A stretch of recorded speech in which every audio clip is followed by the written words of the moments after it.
Hey guys, Charles back again for Chazinator YouTube channel, and I thought today I would do another video, this time about sickness and training.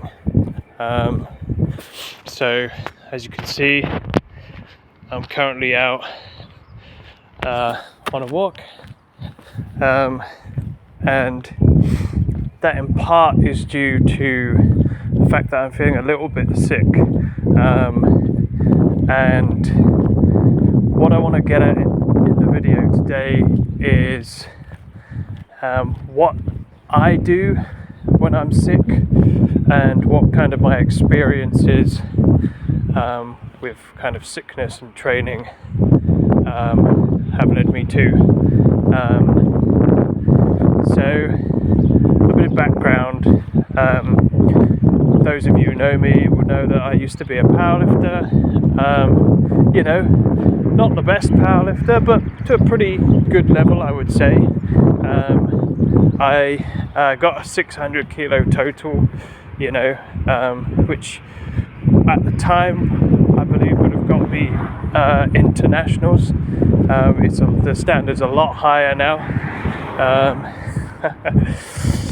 so I wouldn't stand a chance nowadays. But I've been training a long time. My focus has shifted over from powerlifting to just bodybuilding, basically posing, keeping fit, and during that time I've had a few different approaches to sickness while I've been training.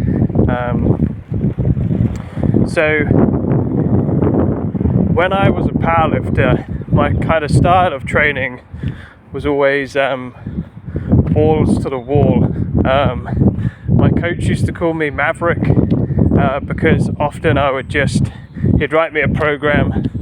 There'd be lots of RP7 sets in the program, which is free RAR, 3 reps left in the tank essentially.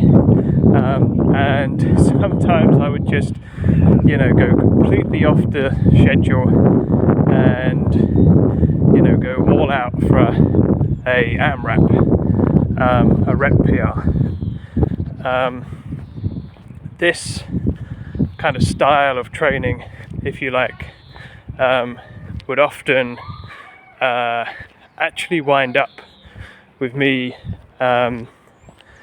getting sick sometimes, especially if I was already a little bit ill. That kind of training intensity would kind of just push me over the edge oftentimes, and then I would be truly ill.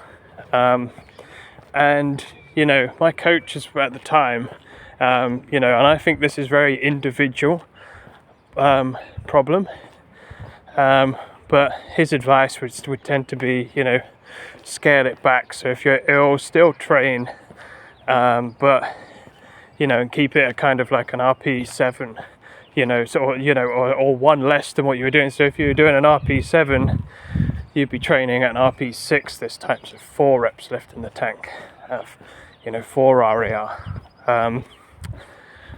which I think can work, but I'll caveat it and say sometimes if it's a stressful period you're going through, and you have you have an illness, if you train, sometimes that illness will just kind of push you over the edge, and you'll actually wind up just making the problem worse.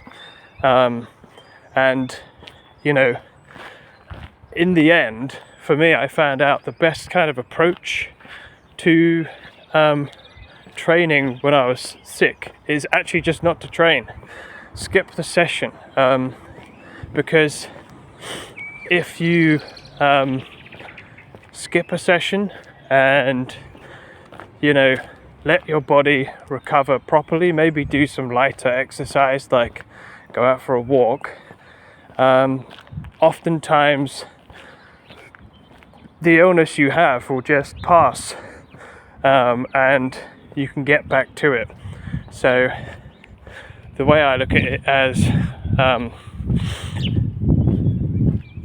I kind of alluded to in my last video, the kind of training and the kind of stress pot analogy, it's somewhat the same here.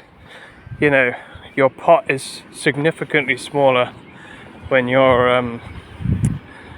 ill, and your body wants to use more of that energy towards fighting the illness.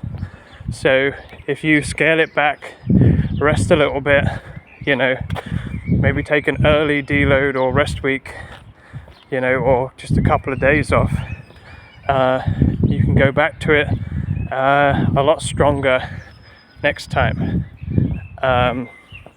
So that's my 2 cents on sickness and training and recovery.